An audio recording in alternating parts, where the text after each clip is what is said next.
Hello everyone. आप सबको पता है कि आज बजट आ गया है। बजट में मिडिल क्लास बहुत हैप्पी है क्योंकि 12 लाख तक कोई आपका टैक्स नहीं है। अप टू 12 लाख की इनकम के लिए कोई टैक्स नहीं है।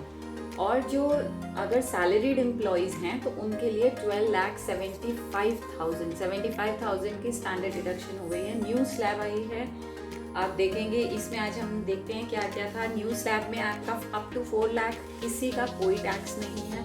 4 to 8 lakh 5%, 8 to 10% 10 to 12 8 to 12 it's 10%, और 12 to 16 15%, 16 to 20 20%, और 20 to 24 25%, above 24 it's 30%। जो पहले आपका 15 लाख इनकम पर, अब 15 लाख से ऊपर की इनकम पे 30% लगता था, वो 24 लाख पे लगेगा।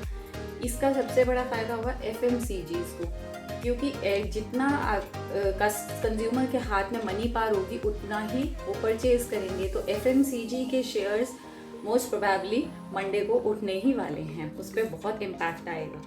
उसके बाद जो इन्होंने किया है tax deduction limit senior citizens के लिए, सीनियर सिटीजन के लिए इन्होंने किया है, जो अभी इंटरेस्ट इनकम होती थी सीनियर सिटीजन की 50,000 से ज़्यादा की होने पे TDS डिडक्ट होता था, अब वो लिमिट कर दी है 1 लाख, डबल कर दी है कि जब तक 1 लाख की इंटरेस्ट इनकम नहीं होगी उनका TDS डिडक्ट नहीं होगा।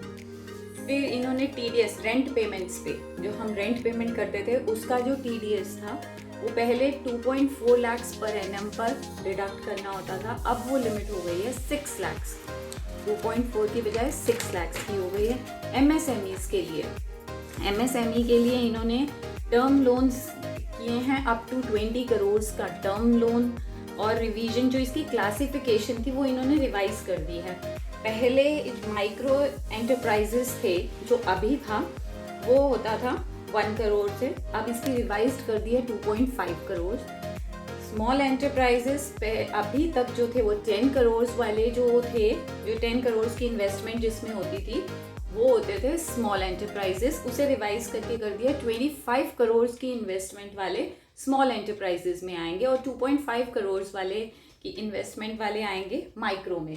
उसके बाद है मीडियम एंटरप्राइजेस। मीडियम एंटरप्राइजेस अभी तक 50 करोड़ जिसकी इन्वेस्टमेंट होती थी वो मीडियम में आते थे, अब हो गई है 125 करोड़ वाले मीडियम में आएंगे।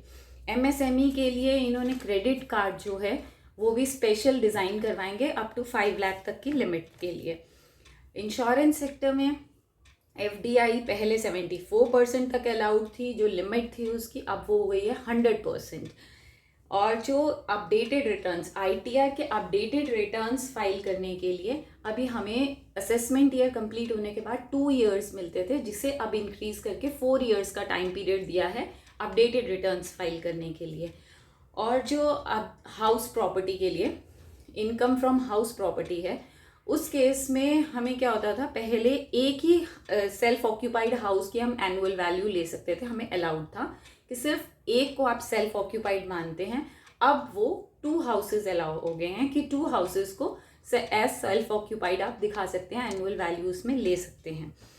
और जो बाकी इन्होंने हेल्थ केयर में 36 लाइफ सेविंग ड्रग्स जो हैं और मेडिसिन हैं उन्हें एग्जाम्प्ट कर दिया है, कस्टम ड्यूटी उनकी एग्जाम्प्ट कर दी है। उसके बाद अभी टूरिज़्म को बूस्ट करने के लिए टॉप 50 टूरिस्ट साइट्स डेवलप कर रहे हैं, प्लान किया है कि डेवलप करेंगे। उसके बाद जो NSS नेशनल सेविंग स्कीम है, इंडिविजुअल्स को अभी तक क्या था, अगर आपने इंडिविजुअल्स ने 29 अगस्त 2024 या उसके बाद विड्रॉ किया है तो वो टैक्सेबल नहीं रहेगा, वो एग्जाम्प्टेड अमाउंट हो गया है। और जो अभी तक नॉर्मल NPS अकाउंट्स के लिए लिमिट्स थी, जो उसके ओवरऑल लिमिट्स थी NPS अकाउंट्स की, वही NPS वात्सल्य के लिए भी अब सेम रहेंगी। तो ओवरऑल बजट लुक्स गुड। अभी हम इसकी जो कैलकुलेशन है उसके लिए मैं एक डिटेल्ड वीडियो बनाऊंगी, जिसमें हम देखेंगे कि 12 लाख से ऊपर की इनकम जब होगी तो कितना टैक्स बनेगा आपका, कि 12 लाख 10,000 है तो कितनी है, और कौन कौन सी इनकम 12 लाख में वो इंक्लूड कर रहे हैं। रिमेंबर कि कैपिटल गेन्स जो स्पेशल रेट्स पर टैक्स होते हैं जैसे कैपिटल गेन, वो इनकम इसमें इंक्लूडेड नहीं है। इसमें सिर्फ आपकी बेसिक इनकम है, उसके लिए एक अलग से वीडियो बनाएंगे जिसमें पूरी कैलकुलेशन मैं आपको समझाऊंगी कि कैसे ये वाली स्लैब काम करेगी। और ये जो स्लैब है वो next financial year that is 2025-26 के लिए एप्लीकेबल है, करंट के लिए नहीं है। Thank you.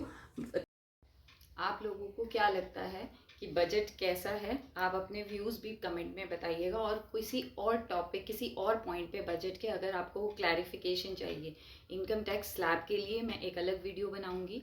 अगर किसी और पॉइंट पे आपको लगता है कि डिटेल्ड वीडियो होनी चाहिए तो प्लीज़ मुझे कमेंट करके बताइए। Thank you for watching.